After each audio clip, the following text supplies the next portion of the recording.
Hi there, Sandra Mateo here from Gitana Styling and the Fashion Entrepreneur Club. Welcome. I wanted to put this video together for you to talk about the topic of what we need to do to have a successful fashion business. Now, you can apply this to any business, really. But as you know, I work a lot with fashion entrepreneurs. I help them grow their fashion businesses or beauty businesses. So I wanted to share this message because right now we're going through the pandemic and it's a very critical time. We've been sharing different ideas of what things can we actually do to get out of this rut and take advantage of the opportunities that are available. But I wanted to narrow it down into this one concept or idea that I think it's not only good during the pandemic, but also any day really. And from now on, taking a different approach towards your business. So this idea is about what are the things that you need to do to have a successful business. I want to ask you, if you want, to grab a piece of paper and just make a very short list of the things that you really need to do in order to have that successful business. So if you don't know which are those things, I encourage you to just grab that piece of paper and write down everything that you're currently doing in your business. And I'm talking about everything. Social media, doing videos, writing newsletters, creating products, going to events, which might be online right now. Write down everything that you do in your business and then start thinking about what from those things that you do on a regular basis, what are the things that move the needle? What are the things that really help you accomplish the goals that you have in your business? And this is going to be eye-opening because you are going to realize that really there's only probably between 5 to 7 activities that you really need to focus on to have tremendous success in your business. Now, if you are a person who is working on her or his own and you don't have any employees yet, or you don't have an assistant, or if you don't have any help, this is even more crucial for you. But this also applies to you if you maybe have an assistant or if you have some people, because we all know that even if we have people, sometimes we get distracted with many things. Sometimes if we do have people, we still don't delegate, right? Or we don't delegate the right things. So if you want to just write like a massive list of everything that is happening in the business, that would be very helpful. And then just go one by one very quickly and be like, does this even do anything?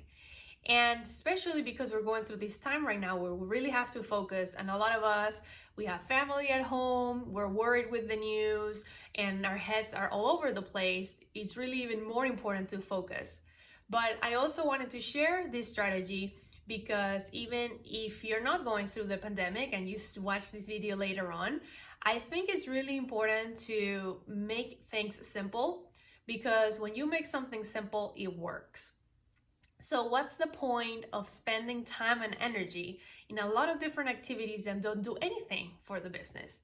So everything has to align with the big goal and what you really want to accomplish. And honestly, again, it's just gonna be 5 to 7 things.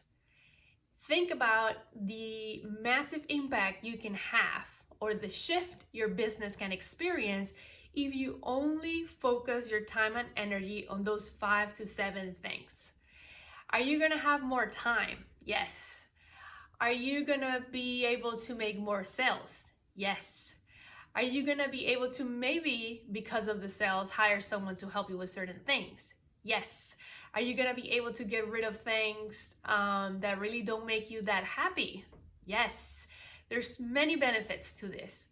So we listen to coaches and mentors and experts, and me, for example, we're sharing ideas all the time and strategies and all that to help our fashion business owners.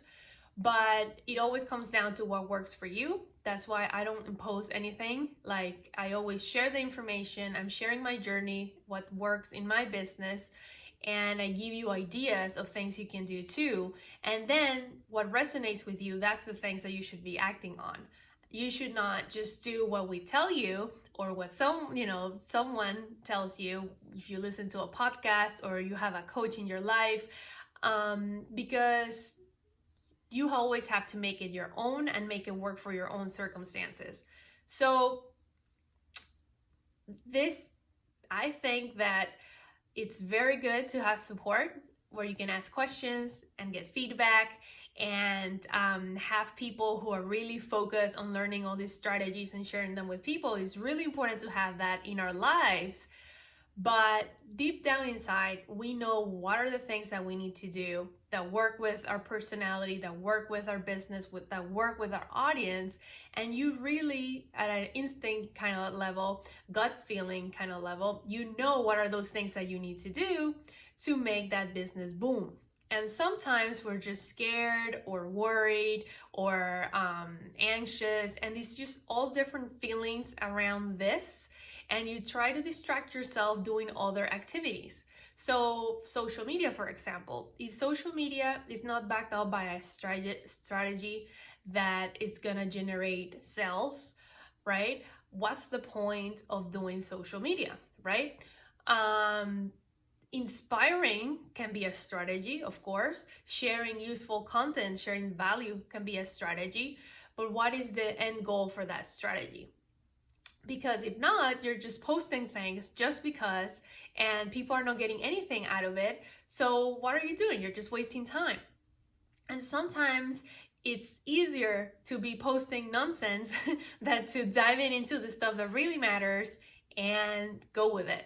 So my recommendation here is, and I do this all the time because I get distracted as well, and I try to avoid the things that I need to do, and we know all of them. They're usually the things that we should do in the beginning of the day and then go on with the other things.